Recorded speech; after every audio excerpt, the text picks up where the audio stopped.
Hello everyone, I'm Mike, and in this video I am going to be joined by Chris, better known to you as Peachy TT. Before we get stuck in, don't forget to subscribe so you don't miss out on any of our content. So I sat down with Peachy and we chatted about his experiences with TT120. Enjoy. So you're down here in Margate? Yep. Is this the first time you've been down? No, but this is the first time I've had such a view behind the scenes. Yeah? Yeah. I've been to the visitor centre before you did the new version. Yeah. So when TT120 first came out, we popped down here. But yeah, it's been quite a good day. Yeah? Well, no, it's been a superb day. So. And the team has treated you well? Fantastic. Yeah? And Martin bought me a sausage roll. Nice. You can't beat the sausage rolls at the Wonderworks. Excellent. It's superb. So you're here today to talk a little bit about TT and your journey through that. But we can't start a journey without obviously the first part, which is how did you start with your YouTube channel? That's my son's fault. Right. Okay. When we first pre-ordered the first couple of 120 sets, the Easterner and the Scotsman, of course I think that a batch had turned up for that around about that Christmas time or January. Yeah. But most of the people who pre-ordered it when they'd seen the TV series and they'd hooked us with HM7000 and etc. Those first pre-orders, I don't think they arrived. Was it about March?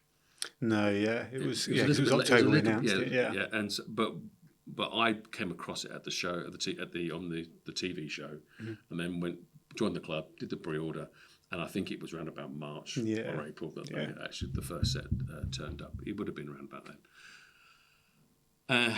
And so because we had this kind of void of nothing to do, we'd made the decision. We'd sold a lot of 00 stuff. We'd bought a 120. We'd pre-ordered a 120 set. There was nothing to do. My son started showing me YouTube channels, and I'm going, I'd never really looked at model hours on YouTube channels, and there was a whole bunch, obviously, on 00. There was a couple of guys doing some 120 stuff, but it was. I mean, we're all amateurs, but it wasn't really what I was after. Yeah. And we went to Doncaster's our closest big show, so my son and I went along to Doncaster, and that would have been in February of 23. And I met a couple of YouTubers there, a guy called Craig, who's Iron Horse Railways, and Jenny Kirk from the Monday Club. And they were actually quite a good laugh to talk to, and they were really quite open and talking to people. Yeah. And very inclusive of what we were up to. And Craig had a time for my lad at the time, he was 15. I think he even sold him some weathering powders, showed him how to use some weathering powders. So Jimmy bought that pack off of him from DCC Concepts, and then we went around the shop, and the only other thing in 120 we saw was what was happening at Western Wagon Works. You never go to the Doncaster show because it's more of a retailer show, isn't it? Looked at some great N-gauge and 00 layouts, and was thinking, I'm really going to build a layout, and I'd really like to get one to a show. And Jimmy said, well, I'll help you set up a YouTube channel, and we'll video you building it. And I'm it's going to be a bit of a waste of time. Who's going to want to see that? He said, we'll do it. It was just do it for a laugh. And so we did it for a laugh. Yeah, I pretty much started from the fact that I realised that most people doing YouTube are just normal people having a crack and having some fun. And how have you found now that journey through into doing it yourself? And it's opened my eyes to, obviously, behind the curtain and actually speaking to people like you guys inviting me here and other manufacturers I've spoken to. It's changed my career path. I'm now work in the industry, which got me behind the curtain at shows. So that's been fantastic. It's got me into contact with quite a lot of the people who the hobbyists, the consumers. Yeah. And this kind of community, not just for 120, but the whole of railway modelling. But yeah, in general, the kind of community of the YouTube community as well. They're not as elite as possibly some people might think. We found that. If you say hello to Charlie Juckles from Chadwick, he will say hello back to you. It's not rude to him. And Buckles Kelly Station, he'll tell you you're wasting your time. And there's a whole bunch of other guys out there. There's always characters, and they're really quite friendly people. If you bump into someone like, I know sometimes I might be a bit marmitey, Sam Trains. I've never heard him be rude to anybody. No, I've spoken to Sam a lot of times. I've spoken to a lot of the YouTubers, and it's And you can. It's perfectly okay for you to disagree with any YouTuber and what they say, right? Just you don't need to get angry about it. yeah, It's as simple as that, isn't it? yeah. So then, did you have experience doing any filming or anything like before? No, I mean I've only ever been a model maker. I mean I've worked in the film industry, doing props and development. I was. I mean, this feels like 1,000 years ago now because the last film I worked on was 2005. But my career, I had a career in miniature effects and modelling. Oh, wow, that's really cool. So I was a pattern maker on pretty much most of the windows and doors on Hogwarts Castle. Oh, wow. Made by me. But it's not one person making one thing. No, There was a team of 80 of us. It then goes on to someone makes a model of that, someone casts it, and then they were put together by a crew of guys and girls, and then they get painted. And then it's nowhere near as cool as you think. Right? Working in a container in a field with no heating. For doing an 70, 80-hour week with a noisy diesel generator for power, with glues and paints not going off because it's freezing cold. It's not sexy. You can make it sound sexy, but it isn't sexy. I won't ask you for your opinions on the Harry Potter type layout. It's great fun, isn't it? You know, I am not a snob. I really like high-end detail model making. Yep. But if someone's enjoyed making that, or if someone gets pleasure from doing this, what's the problem? Yeah, There's no problem, is there? Exactly. So for your channel, have you seen a particular type of audience? Because it's not 00, is it different? Is it the same? Do you find? What's been quite interesting is people have, having the channel and having the Facebook page, people have contacted me and they've told me about their stories, and I've been privileged to hear what they've been going through. After the initial kind of, when 120 was first announced, it was obviously announced within the industry predominantly. It was a show and in magazines, whether that was Pico, Helen or Hornby. It wasn't until the TV show came out, when Simon Kohler came on with a big grin and talked about HM7000, that started attracting, I think, people back into the hobby. And I couldn't put money on whether it was 120 that attracted a lot of those people back or whether it was HM7000. Certainly a combination of that for me. Yeah. The HM7000 was the hook. This idea of a free app, this idea of an access that was really into DCC that was free, a free controller, that if I wanted to go further and use a more complicated system, I could switch from Bluetooth to DCC. I really, as a dyslexic, find the way that the on a tablet particularly, if that's laid out, and I can see the words and I can see pictures. Yeah.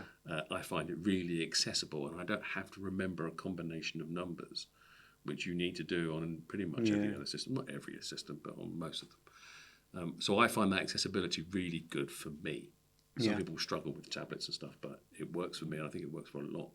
I know it works for a lot of my subscribers because they talk to me about it. So let's talk a little bit about your layout then. That you obviously said that's kind of how you got started with the channel. How's it been for you building that layout? Well, it's been good fun. I mean, I've built layouts before. Obviously in 00, I've done one or two engaged ones for people, and so it wasn't anything particularly new for me. I wanted to build. The idea was just to build a simple. I wanted a 4 foot by 3 for a simple test circuit. So at the top it's got a little a ladder of points that are raised from front to back is about an inch difference. So you've got the radius to is about 2.3% climb. Because I wanted a bit of an incline to do some testing on. I wanted to set a ladder points so that I could work my way through those points, just check on things like you have on your test things here. And then I started to develop the idea to actually make it a bit more fun, and I thought, actually, why don't I really make something that's just bring my model making skills to it to try and lift up the level of detail to something that I would be happy with, because it's smaller than one of these little tables, and it's like 3 loops of track, but with a little goods and a little in the middle there's a big 8-lane roundhouse with a turntable, and then we've got a canal, and we've got a backdrop, and there's a raised section, and then we've got the backdrop isn't really a fiddle yard; it's more of a loading yard. And I must admit, I did the first show I went to was Doncaster, and I had this whole plan in my head just because of my training as a young and going to shows with my dad and being part of a model railway society at my school, I had what was the most important thing, and that was this list of processes Right. of how things were going to come in and out, and how in the morning it was all going to be early BR, blood and custards everywhere, and then the trains were going to swap around, and people were going to see things moving in and out, and then then they were going to come back up, and then out would come out the maroons and the crimson lakes, and it would all swap over in between these things, taking their while they'd have to wait because some coal was being delivered to the coal drop, or some vent wagons are being delivered to the goods yard. And I had this plan, but it only works if you're totally focused on doing it. Yeah. And within 5 minutes of opening, I had 2 or 3 people kind of deep around the layout asking me questions about TT120. And so I let 2 locos run round. If I noticed a child was interested but was a bit bored, I would, while talking to someone, I would just turn the turntable so there's the Trigo or whatever, Yeah. or just spinning around. And every now and then back it in and out of the shed. For 2 solid days, people wanted to ask questions about 120. Yeah. And it wasn't just, it was nice that there was lots of new people coming to ask about it. It was nice that there were people who were returning to the hobby.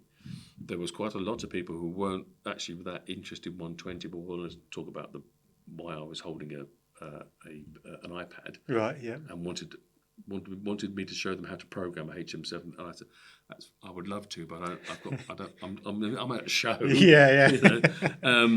And so that HM7000 is still very much an attractor. I think other people who are using it will probably give you the same kind of feedback that people want to ask about HM7000. It's not quite as scary as people might think just because it's on a smart tablet. Talk me through that kind of process for you of setting everything up for the layout with HM7000. If you were at home and you're starting your layout, I plug it in. Yeah. Everything is all live, so I don't have isolated frogs or any isolated parts of my layout. I used to have powered frogs as I used a Pico track. I've kind of taken that. I've turned them off because they became a bit more of a. They seem to give me more problems than not. Not all the time. Just every now and then a pony truck or something might just decide it doesn't like going over that powered frog because it's really quite a fine detailed piece of kit. I'm probably going away from the point now, aren't I? Right. So everything's powered. Everything's turned on. I put my locos on the track. I open up my app, and I go to my engine shed, pick out the ones that make active the ones I want to use. So I'm not swiping past 50 locos. I've only got 4 or 5 up there, and that's something that some people do. Is that they'll as they load their locos on, they find them all. They've got however many they've bought. They've got tons of them, but you can actually just leave them in your engine shed, make them inactive. They won't show up on your main screen. You can then go to your engine shed and go, right, I want that one, that one, and that one, that one.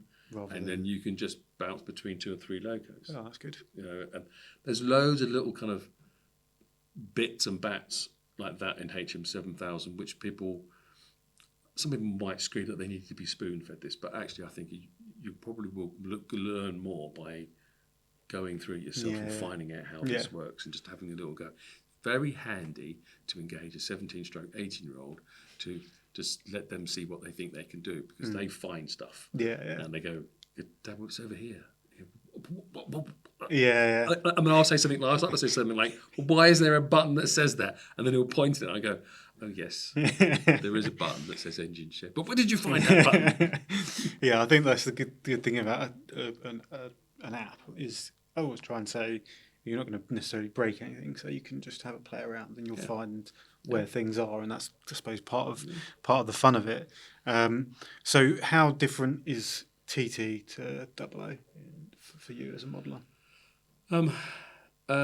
When I came back to the hobby, which, like I said, when I was watching that model rail, the Hornby Model World TV series, the HM7000 was the hook for me, and 120. If I'm honest, it was more of a marriage of convenience. I'd drawn in any rail a whole bunch of N gauge and a whole bunch of AA.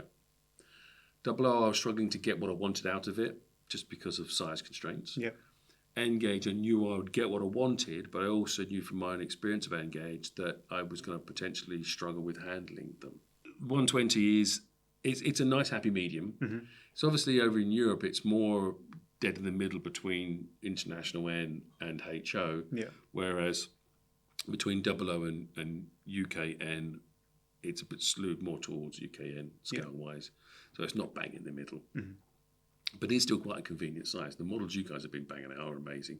I'm expecting high things from other manufacturers that are going to be coming soon. Yeah. And that's going to only be a good thing for the scale. So I'm flipping back to HM7000 again, but we were talking before about the kind of myth bustering around that. Are there things that you found that people think about HM7000 or they don't know about HM7000 that actually, if they did, would really... We regularly get told by people that, when I say we, I mean, as either as working in retail, mm-hmm. or working in model railway retail, or on my channel, and I see it on social media or Facebook, people insisting that you can't use HM7000 with any other DC system, which is rubbish. The Bluetooth bit you have to turn off, mm-hmm. but that is one of the biggest myths currently going out there. So back to your followers, your fans. What are the main things that they ask for? In reference to TT, More. They're just greedy. Yeah. They just want more. They've all got shiny kit disease. they just want more. They can't be. Their appetite knows no bounds. Mm. They want more wagons. They want more coaches. They want all the different liveries. They want everything that everyone in 00 has ever had. They want it now. Tomorrow we could make everything. It wouldn't be fun anymore in a way because it would just... It'd be like having a cheat code in a game. All of a sudden, I've got 50,000 credits and I can build everything and I've beaten them and it's a bit boring. Yeah. So if you personally could pick one locomotive or unit that we haven't produced yet to be modelled in TT, what would that be? It's so hard to focus on one, isn't it? Mm. I mean, I love the idea of any DMU, whether that's something a 50s bubble car or going through to modern era, like a 70, a 700 or a 710 that you see now, that people get on now, that the young people would recognise. Mm. And also DMUs fit in so well with a small layout. I also want a tank loco that doesn't have a large tank that's not just an 060. I want a 462 or something, or anything that's bigger but doesn't have a tender. Yeah. Because those were seen all over the country and were pulling 2 or 3 coaches with a parcel van or a mixed rake. And they did the same. They did all the jobs everywhere in rural small stations. Why didn't you start with that? I do like more modern era stuff. I want more modern era stuff to arrive. I do like any kind of steam, any vehicle that's in preservation ticks my box. There's a whole bunch of them. I was going to mention the 9F. I'm not sure but right. I'm assuming most people. Is this going to go on the TT Focus channel, isn't it? It's not. So we'll go on our main channel. So. This is going on the main channel. So we have got 00 people. Right. But it'll say TT in the title. Okay. So they're not going to watch it anyway, and they're going to think everything comes out of my mouth's garbage. Right. So okay. So a 9F. Why would I want a 9F? Well, a 9F will show you how fantastic 120 is, because you'll see a nice set of wide wheels when you look down through that open body, and you'll see them at the correct scale gauge. And it will look like the beast it is. When you see a 9F in O gauge, they look phenomenal. And when you eventually see a 9F in 120, it will also look phenomenal, but it will be a bit smaller. When you see a 9F in 00, it's not my cup of tea. I'm not saying any more than that, because Martin probably will kick me. So I'll swerve it. So you've given your wish list to the guys there now. So you've given this is what I'd like. Certainly have. For someone out there who is maybe a 00 and thinking about TT, maybe returning to the hobby, what would you say to them if they're unsure about it? What what would you say to them about TT? I would say start with a HST set. Yeah. All right, phenomenal value for money. They're very easy to pick up, and that seems like a really kind of bizarre thing to say, but people coming new to the hobby need to learn how to pick these locomotives up, and and when you've got like a class 43 that has a pair of bogies, two engine bobo with two wheels, two axles, should I say, on each. It's a really easy thing to actually put on the track. It's not going to lift up. Mm-hmm. It's not going to derail itself easily unless you go too fast through too small a point or too tight a curve. And you can pick them up without damaging any kind of very delicate valve gear like you have on the Gresleys or the Duchesses. So I would start there. And, Hornby have already brought out the fantastic Era 7 and the beautiful Era 8. I know that, and I think the Euro 8 coaches look fantastic, and I'm hoping some other things will come out in that livery to go with those coaches. So I'm hoping for a 50 to be dressed up as Hood in that intercity livery like you did teasers with ages ago, and I'm hoping for a 37 maybe to be redressed with the intercity livery. Okay, well, thank you for answering my questions, and we'll do the final plug where you can tell anyone at home how they can find you if they don't know your channel. Right, my channel is called Peachy TT120. That's quite simple. I'm on YouTube. You'll also find me on Facebook. You'll see me every now and then comment on a few of the Facebook groups because I'm a Facebook page. I'm not as an individual on there. So there are some of them, actually, the more popular groups where you won't see me because I can't comment there as a page. Fine. But you can find me anywhere else. Also coming very soon is I'm going to be interviewed on the Model Rail Replacement podcast, which I think is going to come out on Monday the 23rd. And they have asked me different questions.